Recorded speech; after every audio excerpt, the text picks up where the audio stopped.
اللهم صل على سيدنا ومولانا محمد وعلى آل سيدنا ومولانا محمد وبارك وسلم عليه. أعوذ بالله من الشيطان الرجيم. بسم الله الرحمن الرحيم. والنجم إذا هوى ما ضل صاحبكم وما غوى وما ينطق عن الهوى إن هو إلا وحي يوحى علمه شديد القوى ذو مرة فاستوى وهو بالأفق الأعلى ثم دنا فتدلى فكان قاب قوسين أو أدنى فأوحى إلى عبده ما أوحى ما كذب الفؤاد ما رأى. صدق الله مولانا العظيم وبلغنا رسوله النبي الأمي الأمين الكريم ونحن على ذلك لمن الشاهدين والشاكرين والحمد لله رب العالمين. السلام علیکم ورحمۃ اللہ تعالی وبرکاتہ۔ اللہ تبارک و تعالی کے فضل و کرم سے ہم ماہ رمضان مبارک کے مڈل میں تقریباً پہنچ چکے ہیں، اور اللہ تبارک و تعالی سے دعا ہے کہ جو دن اور راتیں باقی ہیں ان کی برکتیں اور اس کے اندر اللہ کی رحمتوں سے ہمیں نوازے، اور خاص طور سے آخری عشرے کے اندر اللہ تبارک و تعالی ہم سب کو جہنم سے آزادی کی جو ہے خوشخبری سنائے، اور اللہ تبارک و تعالی ہمارے اس کی توفیق سے جو بھی ہم نیک کام کر رہے ہیں اللہ قبول فرمائے، اور ہمارے اعمال میں کمی ہے، کوتاہی ہے، لغزش ہے، اللہ اس کو اپنی مہربانی سے جو ہے وہ پورا فرمائے۔ آج کا درس جو ہے وہ سورہ نجم، جس کا نمبر 53 ہے اور جس کے اندر 62 آیتیں ہیں، اس سے آغاز ہو رہا ہے۔ یہ سورت مکی ہے، بعض اقوال میں اس کے اندر 1-2 آیات جو ہیں وہ مدنی ہیں، لیکن مکی ہے۔ اور مکی دور کے اندر ایک روایت سے یہ تاثر ملتا ہے کہ یہ رمضان مبارک جو کہ رسالت کا 5واں سال تھا نبوت کا، اس میں نازل ہوئی، اور دیگر اقوال کے مطابق یہ ہجرت سے پہلے نازل ہوئی۔ اس کے اندر تو دو رائے نہیں ہے کہ یہ مکہ میں نازل ہوئی، لیکن اس کے اندر ایک بات یہ بھی طے ہے کہ یہ پہلی سورت ہے جس کو حضور نبی کریم صلی اللہ علیہ وسلم نے کعبہ میں علی اعلان مسلمانوں اور غیر مسلمانوں کے سامنے تلاوت کی، اور اس کے آخر میں ایک آیت ہے سجدے کی، اور جب آپ نے سجدہ فرمایا تو آپ کے ساتھ تمام کے تمام لوگ مسلمان اور مشرک سجدے میں گر گئے، کہ حضور پاک صلی اللہ علیہ وسلم کی تلاوت recitation of the Quran was so impressive, so eloquent تھی، اتنی خوبصورت، آپ سے بڑھ کر کون قرآن کی تلاوت اتنی سریلی اچھے انداز میں کر سکتا ہے۔ تو اور پھر اس کے جو مضامین تھے، تو تمام کے تمام لوگ وہاں پر سجدے میں گر گئے، سوائے ایک شخص کے،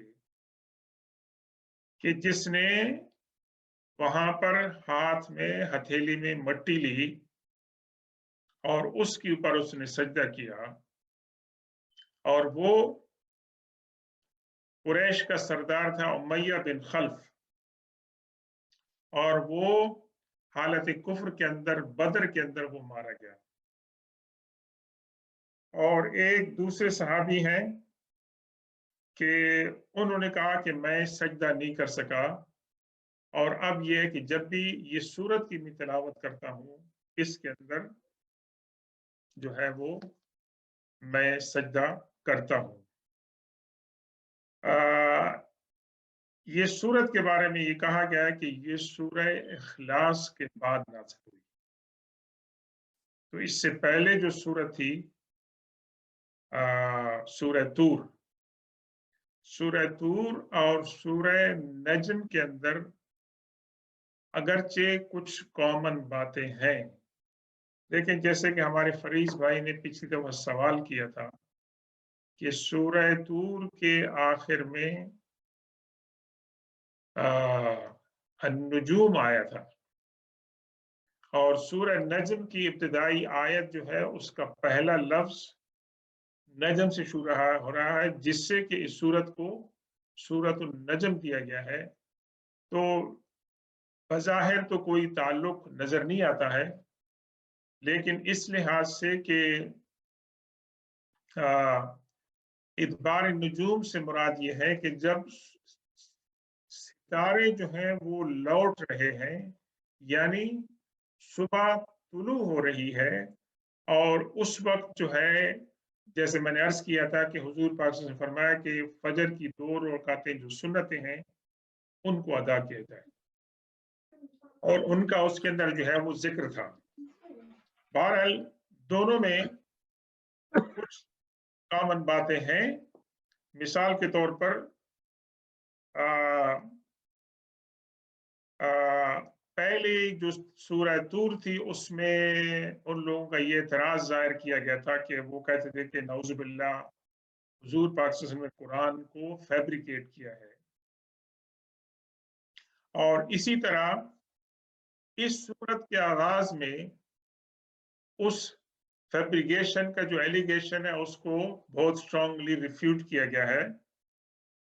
और उस सूरत में सूरह तूर में ये जिक्र किया गया था कि मोमिनों की जो औलादें हैं वो अपने माँ बाप के साथ ज्वाइन करेंगी जन्नत में। और यहाँ पर जो है इस सूरत में कहा गया कि हुवा आलमु बिकुम इद अंशाकुम मिनल अर्द व इद अंतुम अजिन्नतुन फी बुतून उम्महातिकुम। तो मुफस्सिरीन कहते हैं कि इसके अंदर इशारा है यहूदियों की तरफ, और उनका ये कहना दावा कि हम अल्लाह के जो चहेते हैं। और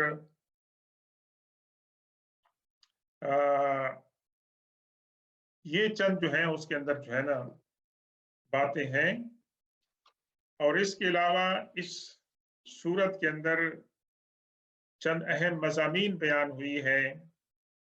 और इब्तिदा की सूरत के अंदर आयात से बाज मुफस्सिरीन ये मफहूम निकालते हैं कि इसके अंदर इशारतन वाक़े मेराज का जिक्र है, जबकि बाज मुफस्सिरीन उस तरफ नहीं जाते। जी, एक तो बहुत अहम बात ये कहनी है वैसे। और इसके अलावा अल्लाह तबारक व तआला ने इसमें ये बयान फरमाया कि जो लोग जन्नत में जाएंगे वो बड़े गुनाहों से बचते हैं, और जो छोटी छोटी खताएं हैं अल्लाह तबारक व तआला उनको माफ कर देगा। और तीसरी एक बात जो उन लोगों से कही गई थी कि जो उनके बुत थे लात मनात और उज्जा, उनके बारे में कहा गया था कि ये तुमने बनाई हुई है, इनका अल्लाह के साथ ताल्लुक नहीं है। और ये कि फरिश्तों को वो कहते थे कि फरिश्ते अल्लाह की बेटियां हैं, اور یہ کہ اگرچہ فرشتوں کا مقام اللہ کی نگاہ میں بہت بڑا ہے، لیکن کوئی فرشتہ اللہ کی اجازت کے بغیر اور اس کی مرضی کے بغیر اللہ کی بارگاہ کے اندر جو ہے وہ رسائی اس کو نہیں حاصل ہو سکتی۔ تو پہلی جو آیت ہے اس کے اندر اللہ نے کیا فرمایا؟ اللہ نے قسم اٹھائی ہے، جس طرح سورہ طور کی اٹھائی تھی، سورہ عصر کے اندر ہے، اور یہاں بھی جس طرح سورت کا آغاز ہو رہا ہے اس میں اللہ تبارک و تعالیٰ نے سورہ نجم کے اندر چاند کی قسم کھائی ہے۔ یہاں جیسے میں نے عرض کیا کہ مفسرین کے اندر اختلاف ہے، اور اگر آپ ڈاکٹر طاہر القادری کی عرفان القرآن دیکھیں تو ان کا اگرچہ ترجمہ ہے، لیکن اس سے یہ اندازہ ہوتا ہے کہ، اور انہوں نے یہ سب باتیں اپنی بنیاد پر نہیں کہی ہیں، بلکہ انہوں نے جو ہمارے کلاسیکل کمنٹیٹرز ہیں ان کو انہوں نے کوٹ کیا ہے کہ النجم سے مراد یہاں پر حضور پاک صلی اللہ علیہ وسلم ہے۔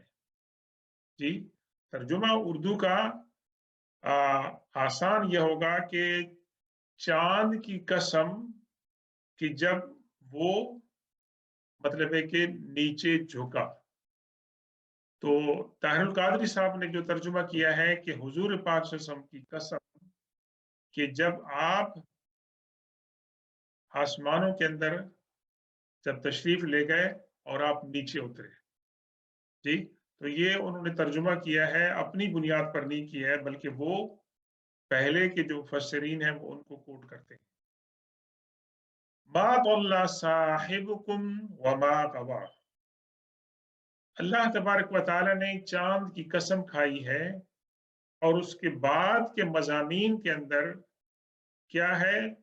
حضور پاک صلی اللہ علیہ وسلم کو تسلی دی جا رہی ہے، اور اس کے ساتھ ساتھ ان کے خلاف قریش کے لوگ جو الزامات لگاتے تھے ان کو ایک ایک کر کے ریفیوٹ کیا جا رہا ہے۔ جی، تو اللہ تبارک و تعالیٰ جب بھی کسی چیز کی قسم کھاتے ہیں اس کے بعد کے مضامین کے اندر کوئی ایسا اہم نقطہ ہوتا ہے کہ جس کو اجاگر کرنا ہوتا ہے۔ تو فرمایا ما ضل صاحبکم، ضل یا دلو کہتے ہیں دلالت کو، گمراہی کو، اور صاحبکم سے مراد یہاں پر حضور نبی کریم صلی اللہ علیہ وسلم۔ صاحب یعنی جو رفیق ہوتا ہے، جو دوست ہوتا ہے، جو ساتھی ہوتا ہے۔ تو اگین طاہر القادری صاحب کے ترجمے کے مطابق یہ خطاب صحابہ کرام کو ہے کہ جن کو حضور پاک صلی اللہ علیہ وسلم نے اپنی صحابیت کے شرف سے نوازا۔ اور اگر اس کا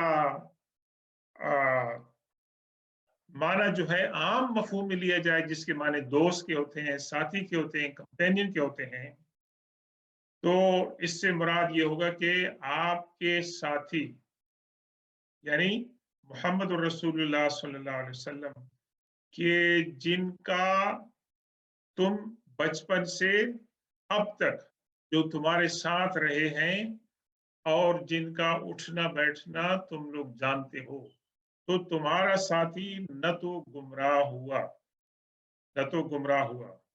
یعنی گمراہ کے معنی یہ ہے کہ جس کے پاس سیدھا راستہ نہ ہو اور وہ بھٹک جائے، یعنی آپ کو ساؤتھ جانا ہے لیکن آپ کو سیدھا ڈائریکشن آپ کو نہیں ملی تو آپ بھٹک گئے، یہ ہے گمراہی ہونا۔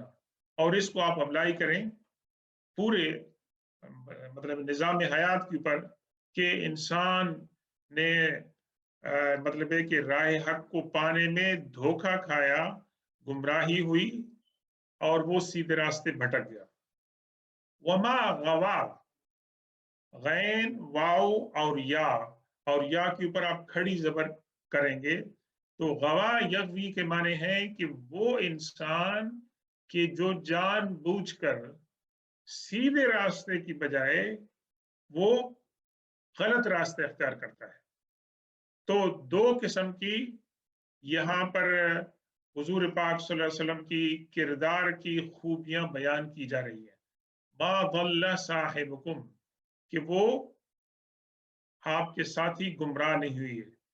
और सीरत पाक का मुताला किया जाए, यानी तारीख के पैमाने पर नापा जाए, तो कहीं पर ये बात नहीं आती है कि खाकम बदहन नऊज़ बिल्लाह हुजूर पाक सल्लल्लाहु अलैहि वसल्लम ने ऐलान नबूवत से पहले कोई ऐसा अकीदा था या कोई अमल था कि जिससे साबित हो जाए कि आप इस्लाम के सिवा किसी और रास्ते पर थे। इस्लाम का ऐलान नहीं किया था, लेकिन आपने बुतों की पूजा नहीं की नऊज़ुबिल्लाह, आपने शराब नहीं पी, आपसे कोई मतलब है कि दूसरे फ़ोहश कलाम जो है वो सरसद नहीं हुई, चोरी का है और किसी किस्म का जो जुर्म है, गुनाह हो सकता है, अदना से अदना, वो भी आपने आपसे सरसद नहीं हुई। ये तो तारीख बता रही है। तारीख बता रही है कि हुजूर पाक सल्लल्लाहु अलैहि वसल्लम को नबूवत के ऐलान से पहले वो सादिक और अमीन जानते थे। और सादिक और अमीन न तो गुमराह हो सकता है, न वो भटक सकता है। तो अल्लाह तबारक व तआला ने चाँद की कसम खाने के बाद ये जो बयान फरमाया, तो जो लोग कि जो मुफस्सिरीन इससे मुराद लेते हैं सफ़र मेराज, तो वो ये कहेंगे कि हुजूर पाक सल्लल्लाहु अलैहि वसल्लम अपने सफ़र मेराज के अंदर न तो भटके और न वो राह रास्त से हटे, और जो बातें वो बता रहे हैं वो सही हैं। और उसके बाद की आयत के अंदर क्या फरमाया, वमा यंतिकु अनिल हवा, और हुजूर पाक सल्लल्लाहु अलैहि वसल्लम गुफ्तगू नहीं फरमाते अपनी ख्वाहिश से। जो भी आपकी जुबान मुबारक से निकलता है वो उसके अंदर आपकी ख्वाहिश के अंदर उसको कोई दखल नहीं होता है। यानी क्या मकसद है कि आप सरासर जो भी बयान फरमाते हैं, गुफ्तगू फरमाते हैं, वो अल्लाह तबारक व तआला की मतलब रजा से होता है, और उसके अंदर अल्लाह तबारक व तआला की मुआफ़क़त शामिल होती है। फिर फरमाया, इन हुवा इल्ला वह्युन यूहा, हुजूर पाक सल्लल्लाहु अलैहि वसल्लम का गुफ्तगू फरमाना और आपके दहने मुबारक से जो अल्फाज निकलते हैं वो क्या है, वो तो वही है, वही के सिवा कुछ नहीं है। और ऐसी वही जो आपको की जाती है जिब्रील अलैहिस्सलाम के जरिए या आपके कल्ब हत्थर पर बगैर किसी वसीले के कुरान को नाजिल किया जाता है। अब इसके बारे में हमारे मुफस्सिरीन ने काफ़ी तफसीलात लिखी है। क्या हुजूर पाक सल्लल्लाहु अलैहि वसल्लम जो भी बात बयान फरमाते थे वो वही पर मबनी होती थी या इसके अंदर कुछ और भी होता था? तो इसके अंदर मैं आपको चंद हदीस जो है वो सुनाता हूँ। इमाम अहमद बिन हम्बल रहमतुल्लाह ताला अलैह रिवायत करते हैं हजरत अब्दुल्ला बिन अम्र इब्न आस रज़ियल्लाहु ताला अन्हु से।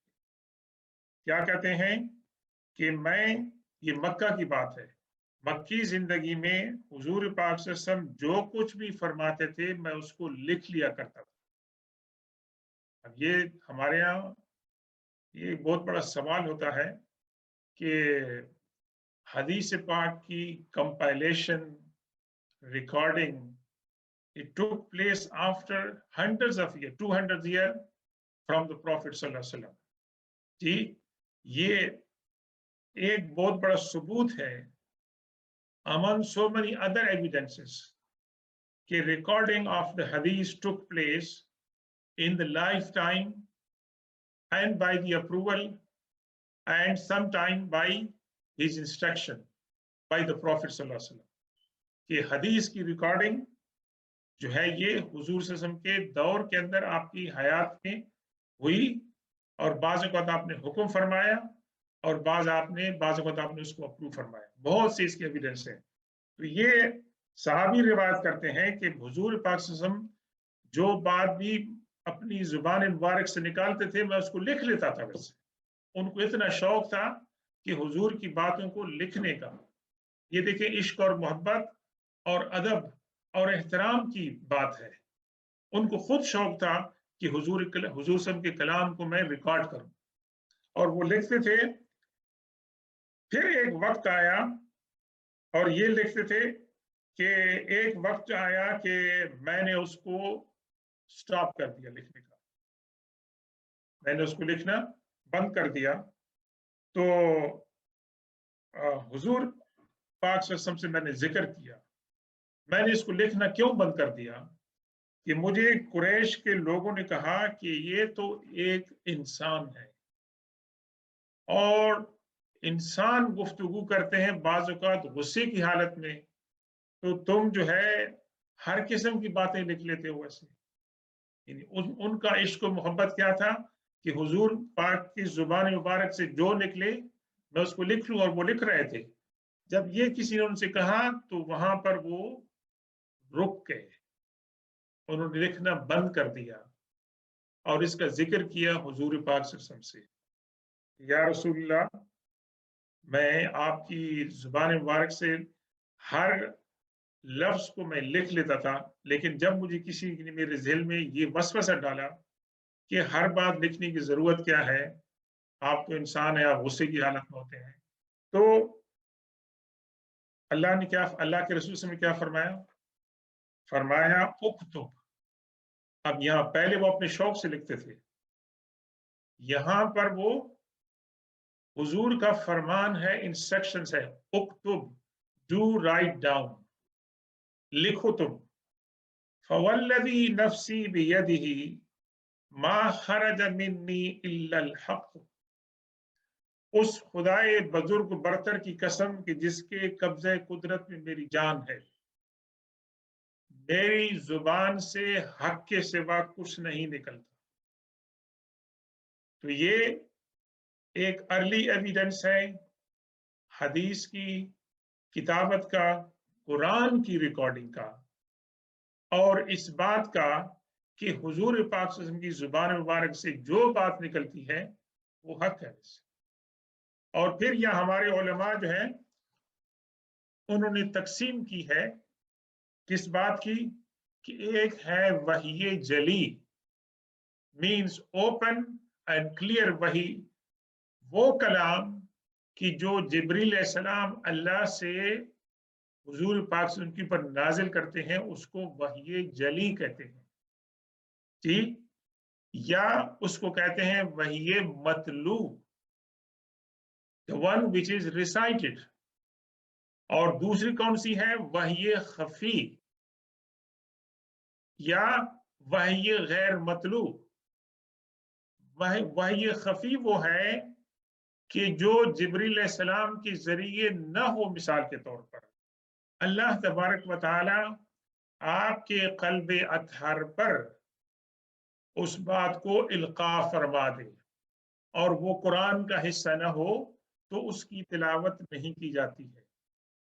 वही गैर मतलू वो कि जिसकी तिलावत नहीं की जाती है और जो कि हदीस की किताबों के अंदर है। अब हदीस की तिलावत तो हम करते हैं, लेकिन हदीस की तिलावत हम उस तरतीब के साथ, उस एहतमाम के साथ, उस नज़म के साथ हम नहीं करते जिस तरह कुरान की करते हैं।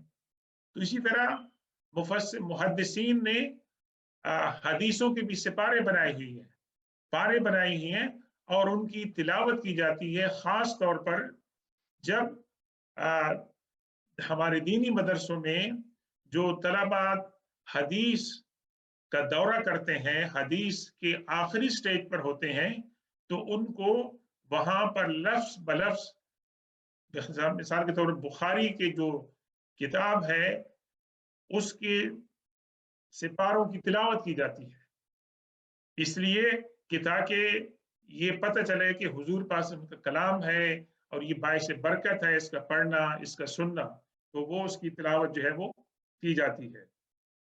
एक दूसरी हदीस है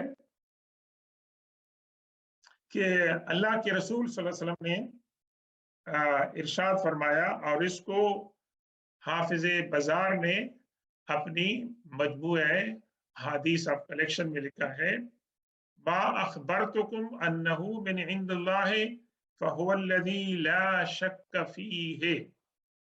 अल्लाह के रसूल ने फरमाया कि जो बात मैं तुम्हें बता दूं कि ये अल्लाह की तरफ से है, तो उसके अंदर किसी शक की गुंजाइश नहीं है कि वो अल्लाह की तरफ से नहीं है। जी। और एक और हदीस जिसको रिवायत की है हजरत अबू हुरैरा रज़ी अल्लाह तआला अन्हु ने, कि आपने फरमाया ला अक़ूलु इल्ला हक़्क़न, मैं हक के सिवा कोई बात नहीं करता हूं। यहां तक कि बाज सहाबा किराम ने अल्लाह के रसूल सल्लल्लाहु अलैहि वसल्लम ने ये सवाल किया, या रसूलल्लाह फ़इन्नका तुदाइबुना या रसूलल्लाह, बाज़ औक़ात तो या रसूलल्लाह आप हमारे साथ खेल करते हैं, आप हमारे साथ मजाक करते हैं, ऐसी बातें करते हैं, तो क्या वो भी हक होता है? तो आपने फरमाया इन्नी ला अक़ूलु इल्ला हक़्क़न, इन्नी ला अक़ूलु इल्ला हक़्क़न, मैं हक के सिवा कोई बात नहीं करता। और इसमें अहादीस के अंदर मुहद्दिसीन ने हालत मजाक के अंदर हुजूर पाक सल्लल्लाहु अलैहि वसल्लम ने जो बातें कही हैं उनको कोट किया है और साबित किया है कि वो बातें हक थी। मिसाल के तौर पर एक साहब हुजूर पाक सल्लल्लाहु अलैहि वसल्लम से सवाल करने आए, ये अपनी जरूरत लेके आए कि उनके पास जानवर सवारी के जानवर नहीं है। तो आपने फरमाया कि मैं तुम्हें ऊंटनी का बच्चा दूंगा, ऊंटनी का बच्चा दूंगा। तो वो साहब कहने लगे या रसूलल्लाह ऊंटनी के बच्चे को मैं क्या करूंगा, वो तो बच्चा है, वो तो सवारी काबिल नहीं है। तो हुजूर सल्लल्लाहु अलैहि वसल्लम ने मज़ाही अंदाज में फरमाया कि ऊंटनी का बच्चा, तो आपने फरमाया कि ऊंट क्या ऊंटनी का बच्चा नहीं होता है वैसे, वही तो बच्चा होता है जाके बड़ा होता है। यानी मैं तुम्हें ऊंट दूंगा, लेकिन आपने मज़ाही अंदाज में उसको बयान फरमाया। इसी तरह एक बूढ़ी खातून से जब उसने पूछा कि जन्नत में कौन जाएंगे, तो आपने फरमाया कि जन्नत में बूढ़ियां नहीं जाएंगी। वो परेशान हो गई जैसे कि मैं तो बूढ़ी हूं, मैं जन्नत में नहीं जाऊंगी। तो फिर आपने सूरह वाक़िया के अंदर जो अल्फाज इस्तेमाल फरमाए कि इन्ना अंशाना हुन्ना इंशान फजअलनाहुन्ना अबकारा, कि हम जो औरतें मुसलमान औरतें जन्नत में जाएंगी, हम उनको बतौर वर्जन, बतौर कुंवारी औरत के उठाएंगे। तो ये आयत आप जब आपने उनको पढ़कर सुनाई तो उनको इत्मीनान हो गया। अगरचे बात आपने मजाक में कही थी, लेकिन अपने मफहूम के अंदर हुजूर ने जो बात फरमाई थी वो हक थी। तो ये बात साबित हो गई कि हुजूर पाक सल्लल्लाहु अलैहि वसल्लम अपने दहने मुबारक से जो भी बात करते थे वो हक होती थी, चाहे वो मजाक के अंदर होती थी, चाहे वो गुस्से के अंदर होती थी, या हुजूर पाक सल्लल्लाहु अलैहि वसल्लम जब हंसी मजाक करते थे मुस्कुराहट के अंदर तो करते थे। तो ये उन लोगों को ये बात बताई जा रही है कि हुजूर पाक सल्लल्लाहु अलैहि वसल्लम ये कलाम अपनी तरफ से नहीं बना रहे हैं, ये कलाम किसकी तरफ से है? अल्लाह की तरफ से है। और ये आयतें खास तौर पर चौथी आयत जो है, ये भी हुजूर पाक सल्लल्लाहु अलैहि वसल्लम की जो अलामात नबूवत हैं, जी, जो अलामात नबूवत हैं, एविडेंसेस हैं, प्रूफ्स हैं नबूवत के, उनके ऊपर दलालत करती है कि ये कलाम अल्लाह की तरफ से आपकी नबूवत और आपकी रिसालत को वेरीफाई कर रहा है। अब इसके बाद भी किसी को अगर शक है तो अल्लाह ही उसको हिदायत दे सकता है।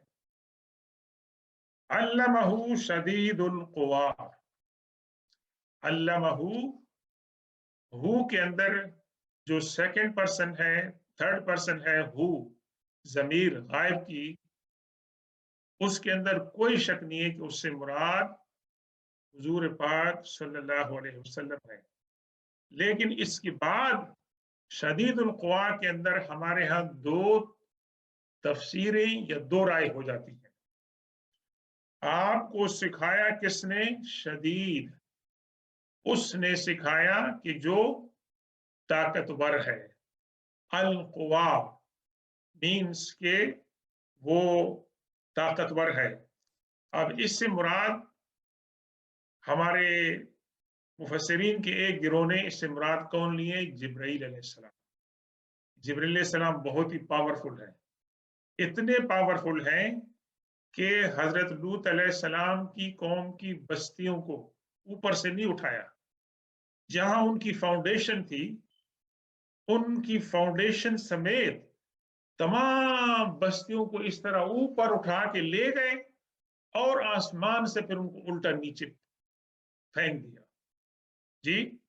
और आ, और भी बहुत से वाकयात हैं कि जिब्रील सलाम फौरन आसमान से उतरे और फिरौन के मुंह के अंदर मट्टी डाली कि उसको कलमा नसीब न हो, इतने वो पावरफुल थे और उनकी स्पीड इतनी फास्ट थी।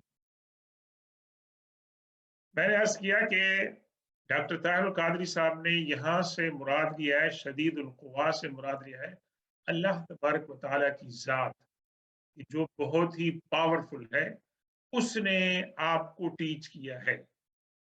और कुछ हमारे मुफस्सिरीन के अंदर, उलमा के अंदर एक राय ये है कि जिब्रील अलैहिस्सलाम तो हुजूर सबसे अफजल नहीं है। जिब्रील अलैहिस्सलाम तो हुजूर सल्लल्लाहु अलैहि वसल्लम से अफजल नहीं है, चिजाए के दीगर अंबिया अलैहिस्सलाम से अफजल हो। तो जिब्रील अलैहिस्सलाम, अगर यहाँ पर ये मान लिया जाए कि जिब्रील अलैहिस्सलाम ने हुजूर को टीच किया है, उनके उस्ताद हैं, उनके मुअल्लिम हैं, तो इससे जिब्रील अलैहिस्सलाम की बरतरी साबित होगी। जबकि कुछ उलमा कहते हैं कि इवन तो अगर ये एक्सेप्ट किया जाए कि जिब्रील अलैहिस्सलाम ने हुजूर पाक को सिखाया है, तो इससे जिब्रील अलैहिस्सलाम की बरतरी साबित नहीं होती है, क्योंकि जिब्रील अलैहिस्सलाम अपनी तरफ से कुछ नहीं सिखाते थे, बल्कि वो हुजूर को वो सिखाते थे जो जिब्रील अलैहिस्सलाम को अल्लाह ने सिखाया था। और अल्लाह फरमाता था कि ये बात जाके आप मोहम्मद रसूलुल्लाह सल्लल्लाहु अलैहि वसल्लम को सिखाएं। तो अल्लमहु शदीदुल कुवा के माने ये होंगे कि आपको सिखाया है उसने कि जो इंतहाई ताकतवर है जी, ताकतवर है। और इससे मतलब है कि उलमा, हमारे मुफस्सिरीन की एक जमात ने इससे मुराद जिब्रील अलैहिस्सलाम ली है, ज़ू मिर्रतिन फस्तवा। अब ये जो दो अल्फाज हैं आयत नंबर 6 के अंदर, ये दोनों की दोनों सिफतें हैं किसकी? शदीदुल कुवा की। यहां पर आकर हमारे ताहिरुल कादरी साहब तर्जुमा क्या करते हैं, जू मिर्रतिन से मुराद है खूबसूरत, और ये वाकई ये माना बनता है जी। लेकिन सिर्फ ये माना नहीं बनता है, बल्कि जू मिर्रा से माना ताकतवर के भी बनता है जी। तो जिन्होंने जिब्रील अलैहिस्सलाम मुराद ली है, उन्होंने इस कहा कि इससे मुराद हजरत जिब्रील अलैहिस्सलाम है। फस्तवा, फिर आप जो है अल्लाह तबारक व तआला जो है वो यानी हुजूर पाक सल्लल्लाहु अलैहि वसल्लम अपने सफर के अंदर मुतमक्किन हो गए। और अगर यहाँ पर, सॉरी अगर आप लोगों को, मैं कोशिश कर रहा हूँ कि कंफ्यूजन ना हो, लेकिन एट द सेम टाइम मैं बताना चाहता हूँ कि फर्क क्या है थोड़ा सा। तो ये अगर आप उलझन हो तो इंशाअल्लाह तफसीर के बाद आप सवाल करेंगे, मैं मजीद भी वजाहत करूंगा। तो फस्तवा से मुराद जिब्रील अलैहिस्सलाम अगर होंगे, तो जिब्रील अलैहिस्सलाम यानी अपनी असली सूरत में हुजूर पाक से उनके सामने जाहिर होने के बाद आसमान के ऊपर आप मुतमक्किन हुए और हुजूर पाक सल्लल्लाहु अलैहि वसल्लम ने अपनी निगाहों से जिब्रील अलैहिस्सलाम को देखा उनकी असली सूरत में, और आपने फरमाया कि जिब्रील अलैहिस्सलाम के 600 पर हैं, और 2 पर उन्होंने ऐसे फैलाए कि जिससे ये पूरा हेवन जो है वो कवर हो गया। इतने उनके पावरफुल और इतने बड़े उनके जो है वो पर हैं। तो अल्लाह तबारक व तआला यानी हुजूर सल्लल्लाहु अलैहि वसल्लम, देखो अल्लाह के हिकमत से आपने ये भी काउंट कर लिया कि जिब्रील अलैहिस्सलाम के 600 पर है, और आपने ये भी मुशाहिदा फरमाया कि जिब्रील अलैहिस्सलाम का पर कितना उसके अंदर विड्थ है, वैस्टनेस है, कि पूरी कायनात को, होराइजन को उसने कवर कर लिया है। تو یہ حضرت عبداللہ بن عباس رضی اللہ تعالیٰ عنہ، میں نے کہا نا کہ طاہر القادری صاحب جو ترجمہ کر رہے ہیں وہ ہمارے جو کلاسیکل مفسرین ہیں وہاں سے لے رہے ہیں، اور یہاں ذو مرہ کا ترجمہ حضرت عبداللہ بن عباس نے کیا فرمایا؟ حسین و جمیل اور خوبصورت. جی. اور حضرت قتادہ نے کیا کہا؟ ذو خلق طویل حسن، یعنی وہ ایسا سٹرکچر والے ہیں کہ وہ لمبے ہیں اور لیکن خوبصورت ہیں. اور پھر ایک اور مفسر یہ کہتے ہیں کہ یہ دونوں معنی لینے میں کوئی کنٹرڈکشن نہیں ہے، کوئی کنٹرڈکشن نہیں ہے کہ جبریل علیہ السلام جو ہیں وہ خوبصورت ہیں اور وہ پاورفل ہیں، اور اس کے اندر جو ہے قوت اور طاقت ہے ویسے. اور پھر وہ ایک اور حدیث پاک سے بھی یہ معنی لیتے ہیں، وَهُوَ بِالْأُفُقِ الْأَعْلَى. اور یہاں پر بھی علامہ طاہر القادری نے ہمارے پرانے چند مفسرین کو لیتے ہوئے کیا کہا؟ وَهُوَ بِالْأُفُقِ الْأَعْلَى سے مراد لی ہے کہ حضور پاک صلی اللہ علیہ وسلم آسمان دنیا کا جو ٹاپ ہو سکتا ہے، کنارہ، وہاں پر آپ پہنچ گئے. اور جبریل علیہ السلام کو جن لوگوں نے مراد لی ہے تو اس سے مراد لی ہے کہ جو ایسٹرن سائیڈ ہے کائنات کی اور اس دنیا کی اور اس آسمان کی، وہاں پر آپ متمکن تھے اور حضور پاک صلی اللہ علیہ وسلم نے ان کو وہاں پر ان کو مشاہدہ کیا. اور ثم دنا فتدلى، آپ نے اکثر ہمارے علماء کرام کو یہ آیتیں واقعہ معراج کو بیان کرتے ہوئے سنی. یہ دونوں آیتیں وہ اکثر بیان کرتے ہیں، کیا بتانے کے لیے کہ حضور پاک صلی اللہ علیہ وسلم اللہ تبارک و تعالیٰ کی اتنے قریب ہوئے. دنا کے معنی ہوتے ہیں قریب ہونے کے، اور اس لیے دنیا کا روٹ اسی سے دنا کہ یہ قریب ہے، اور آخرہ مطلب ہے کہ بعد میں آنے والی ہے. ثم دنا، پھر قریب ہوئے. فتدلى، دلہ یا دلو کے معنی ہے کسی چیز کو نیچے ڈراپ کرنا. جی، اسی سے دلو، دال، لام اور واو، اس ڈول کو کہتے ہیں کہ جس کو کنویں کے اندر پانی میں لینے کے لیے ڈالتے ہیں. اور حضرت یوسف علیہ السلام کے واقعے کے اندر کہ جو لوگ ایک قافلہ آیا تھا اور جس کنویں میں آپ کے بھائیوں نے آپ کو ڈالا تھا، تو انہوں نے فَأَدْلَى دَلْوَا، ہی لوڈ، مطلب ہے ان لوگوں نے جس کو کسی کو پانی کے لیے بھیجا تو اس نے اپنا ڈول کنویں کے اندر نیچے ڈالا. تو نیچے جب اس نے ڈالا تو اس ڈول کو یوسف علیہ السلام نے پکڑ لیا اور وہ اوپر آ گئے تھے.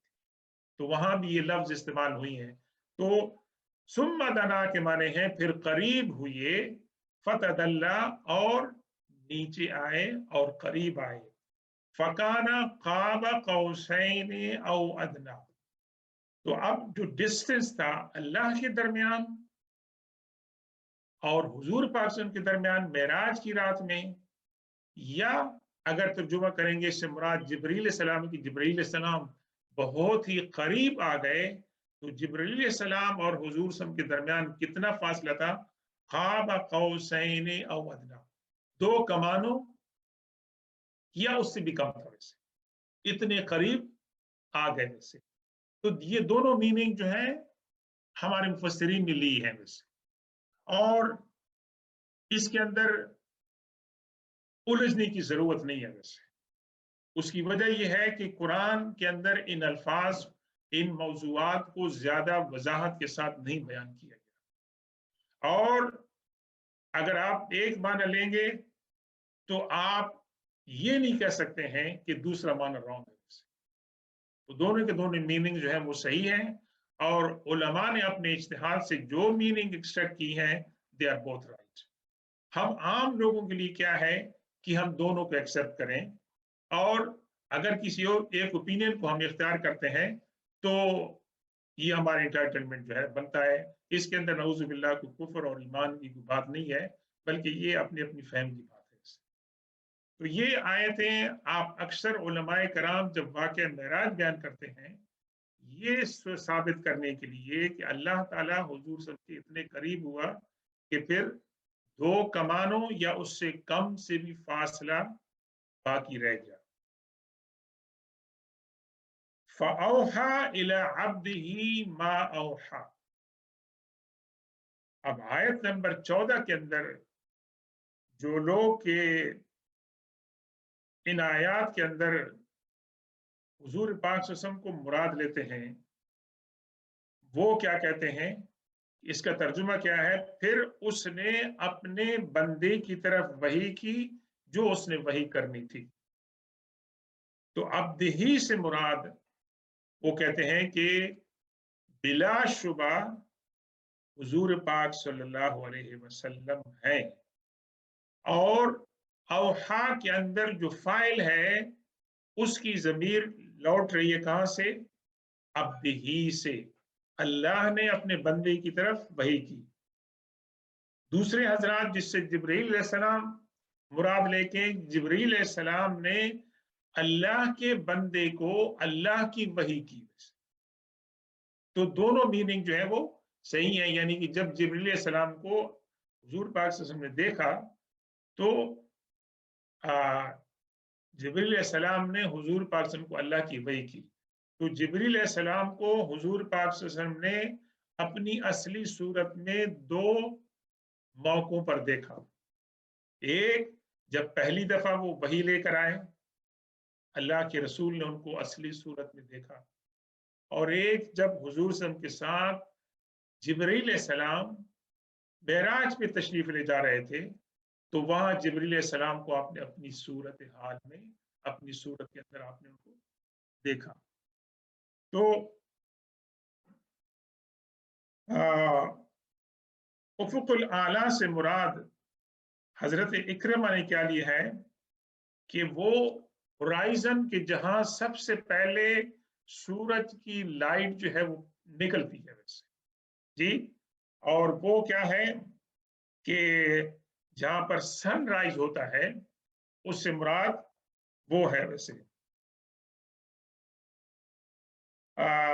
یہ جو میں نے آپ سے قول نقل کیا ہے عبداللہ بن مسعود رضی اللہ تعالیٰ کا قول ہے کہ یہ جو بہت بڑے صحابہ کرام کے اندر مشہور فقیہ، محدث اور مفسر ہیں، وہ کیا کہتے ہیں؟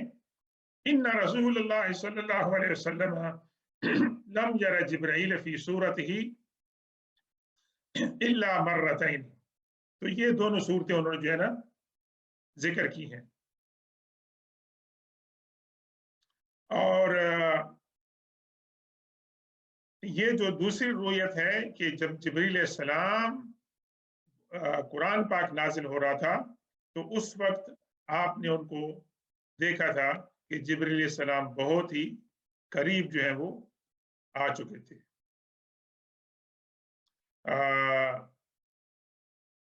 اور یہ ہے کہ بھی احادیث پاک کے اندر جبرائیل علیہ السلام کے پروں کے ساتھ ہیرے جواہرات ماشاءاللہ تھے. آپ نے یہ تمام باتیں جو ہیں وہ ملاحظہ فرمائی.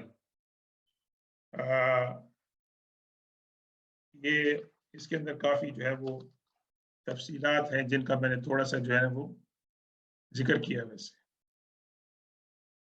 اب یہاں پر اس کے بعد کی آیت کے اندر اللہ نے کیا فرمایا؟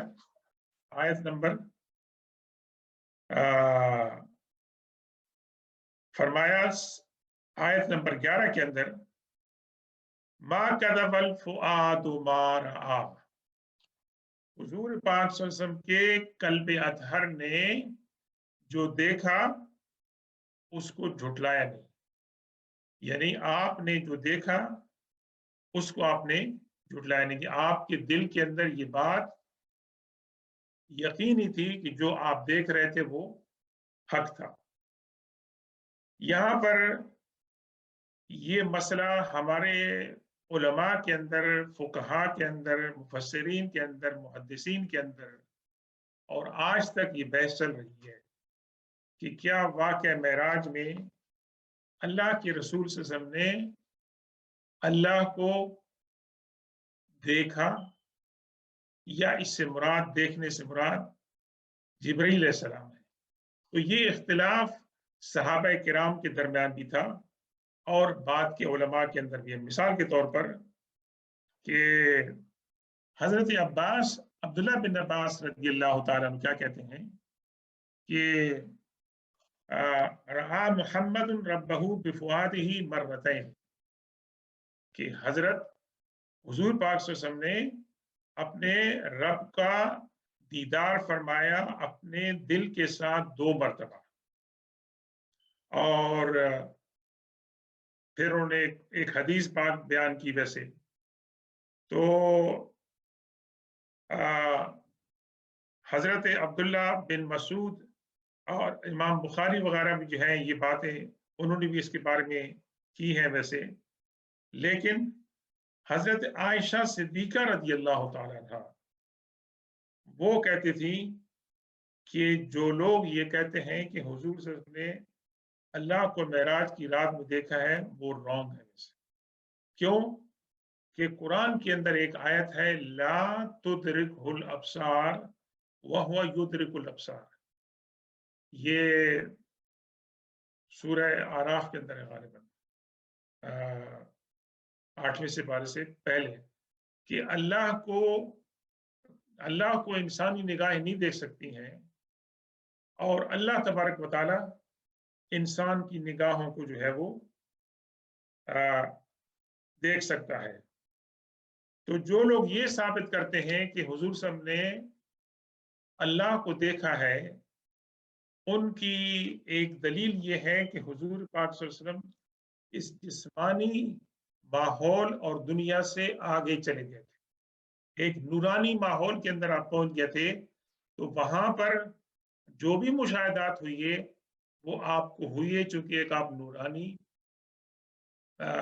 ماحول کے اندر تھے، ایسا ماحول کہ جس کے اندر جبریل علیہ السلام بھی پیچھے رہ گئے تھے، آپ اس سے بھی آگے بڑھ گئے تھے۔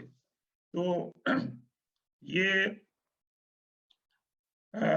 مطلب ہے کہ علماء کرام کے درمیان اور ہمارے مفسرین کے درمیان جو ہے نا یہ اختلافات ہیں۔ مثال کے طور پر حضرت امام نسائی حضرت عبداللہ بن عباس سے یہ روایت کرتے ہیں کہ کیا آپ کو یہ بات عجیب محسوس ہوتی ہے کہ ابراہیم علیہ السلام کو تو اللہ نے خلیل بنایا اور موسیٰ علیہ السلام کو اللہ تعالیٰ نے کلیم اللہ بنایا، اور آپ کو اس کے اندر جو ہے نا تعجب ہوتا ہے کہ محمد الرسول اللہ صلی اللہ علیہ وسلم کو اللہ نے اپنے دیدار سے سرفراز فرمایا۔ آپ کو تاثر کیا ملتا ہے کہ صحابہ کرام کے اندر عبداللہ بن عباس واز اے اسٹرانگ بلیور کہ حضور پاک صلی اللہ علیہ وسلم نے اپنی نگاہوں سے اللہ کا دیدار کیا، اور حضرت ابو ذر کے بارے میں روایت ہے جس کو صحیح مسلم نے روایت کیا ہے کہ میں نے حضور پاک صلی اللہ علیہ وسلم سے پوچھا کہ یا رسول اللہ ہل رأیت ربک، کیا آپ نے اپنے رب کی زیارت کی ہے؟ تو آپ نے فرمایا نور انا اراہ، اللہ تبارک و تعالیٰ تو نور ہے، میں اس کو کس طرح دیکھ سکتا ہوں؟ اور ایک روایت میں ہے کہ میں نے ایک نور دیکھا، میں نے ایک نور دیکھا۔ تو بہرکیف اس کے اندر یہ موضوع کافی بڑا ہے، اس کے اندر ہم مزید جو ہے نا اس کو جاری نہیں رکھتے ہیں، یہاں پر ہم کنکلوڈ کرتے ہیں۔ جو اس کے اندر ہمارے کام کی بات ہے وہ یہ ہے کہ معراج کا واقعہ ہوا اور جسمانی حالت میں ہوا، بیداری حالت میں ہوا، اور یہ ہمارے ایمان کا حصہ ہے، ایون دو لیس دین میں کہوں گا کہ بھائی 1.1 1.50%. اس سے بھی کم مسلمانوں کے اندر ایک گروہ ہے جو یہ سمجھتا ہے کہ واقعہ معراج حضور پاک صلی اللہ علیہ وسلم کو حالت خواب کے اندر ہوا. تو یہ جو ہمارا وہ یہ سمجھتے ہیں کہ عقلی طور پر یہ ناممکن ہے کہ آپ اتنی دیر کے اندر اپنے مقامات کی سیر کریں اور پھر واپس بھی آ جائیں. بہرکیف اس کا جواب یہ ہے کہ اللہ کی قدرت سے کوئی بات بعید نہیں ہے. اللہ کہتا ہے کہ میں نے سیر کرائی ہے سورہ اسراء میں، تو اللہ تعالیٰ سے ہی، اللہ کے لیے ناممکن نہیں ہے.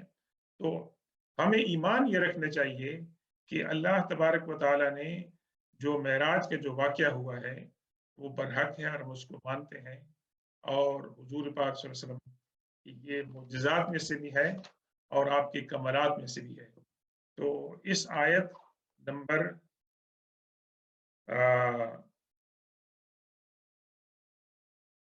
11 کے اوپر ہم کنکلوڈ کرتے ہیں. اللہ تبارک و تعالیٰ جو کچھ ہم نے آج پڑھا ہے، سنا ہے، اس کو قبول فرمائے، اور اللہ تبارک و تعالیٰ اس ماہ مبارک میں کہ جو قرآن کا مہینہ ہے ہمیں زیادہ سے زیادہ اس کی تلاوت اور اس کے اوپر غور و فکر کرنے کی توفیق عطا فرمائے. اور اللہ سے ہم یہ توفیق مانگیں کہ اللہ ہمیں قرآن پر عمل کرنے کی توفیق عطا فرمائے اور قرآن کو ہمارے لیے دنیا میں باعث برکت اور قبر میں اور حشر میں باعث شفاعت بنائے. سبحان ربک رب العزت عما یصفون وسلام علی المرسلین والحمد للہ رب العالمین. جزاک اللہ خیر. ماشاء اللہ.